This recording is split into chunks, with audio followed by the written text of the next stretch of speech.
طالبان حکومت کې دا څومره مشکل تیر شوی څه مشکلات درته راتلل هلته سکول چې بند و یونیورسيټي چې بند و اکاډمي چې بند و نو موږ ټول په ډپریشن وو.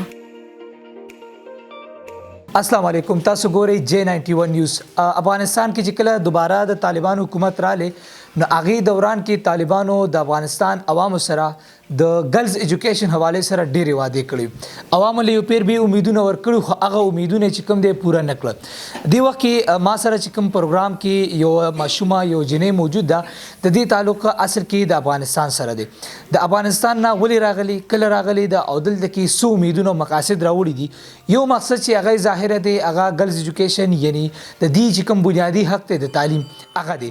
دین علاوه سم مقاصد دي او دلته څومره خوشاله ده دا تاسو په دینه کو ټول ناول زموږ کتونکو سره مختصر خپل تعارف وکړئ. زما نام ایمن دی او زه قبل افغانستان څخه راغلم. ها ایمن دارته وای افغانستان نه تاسو کله راغلي او څه وجوهاتو؟ یو کال کېږي چې زه دلته راغلی یم او هلته سکول او یونیورسيټي بند و لغې نه زه دلته راغلی یم. اصل کې ایمن چې کوم دا تاسو پرشن ژبه ده کنه؟ پرشن ژبه دی وجنه دي ته پښتو ویلو کې لږ ونده کې مشکلات هم راځي. بهر کې اډینس چې کوم دی هغه په دې باندې پويږي. ایمن دارته وای چې الته کې تاسو یو کال شو راغلي نو دا یو کال د طالبان حکومت کې د څومره مشکل تیر شوی څه مشکلات تراتله؟ الته په یو کال کې چې موږ هلته وو نو هلته سکول چې بند و یونیورسيټي چې بند و اکاډمي چې بند و نو موږ ټول په ډپریشن وو ځکه چې زموږ فیوچر بالکل ډارک او کوم امید نه و موږ زموږ. ټیک ده. طالبان حکومت چې څنګه رااله نو سو امید مو هغه خو ډېر وعده کړو چې دا ځل به ګرلز ایجوکیشن یونیورسيټي کالجز دا به کولاوي جنکې پیغلي هغه به زی ادارو ته امید مو کنه تاسو ته بیا هم دا لګیږي چې نه خپل خبرې نه بواوړي؟ نه کوم امید نه و ځکه چې هغه ظلم هغه ویل چې موږ بیا کولاو سکول سم یونیورسيټي نو هر ورځ دی بای دی هغه د خپل قیودات ډیر کول د غي نه وجه زموږ کوم امید نه و. صحیح ده. اور دام راتو ہے زموږ کتونکو د خاص طور باندې کله چې تعلیم باندې پابندي ولې خاص کر د پیغلو په تعلیم باندې دغه خبر ساوس د پر څومره مشکل او څومره خفه وي تاسو؟ زه ډیره خفه وم ځکه چې زموږ فیوچر چې دا زموږ موږ خپل باید کنټینیو وکړو.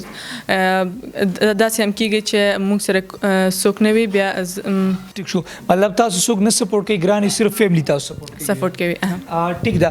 او دا راته وایي دلته کې چې کوم دی پاکستان ته څو امیدونه راوړي صرف د تعلیم دپاره ایجوکیشن دپاره رالی که نور هم څه مسایل؟ دلته موږ شکر الحمدلله سیو یو او سکول مې دلته ختم کو او زه غواړم چې خپل ایجوکیشن کنټینیو وکم نو ځکه چې زموږ پرابلم ده د کارت پرابلم ده نو هغه د وجه زه یونیورسيټي کولای نشم چې زم نو اکیډمي دا کنټینیو کوم.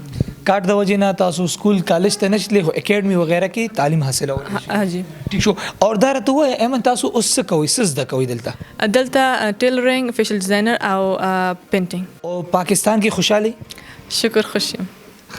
اور چرته کې اوس دی وخت کې کوم طالبان حکومت دی وخت کې یا د طالبان حکومت ختم شي دوباره افغانستان ته تل غواړي؟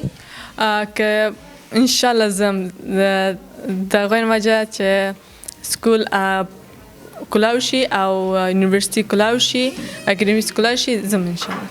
ٹھیک شو. مین وجہ هم دادا اور ایٹ لیسٹ امن د تملاو دي دلته. شکر امن. ٹھیک شو.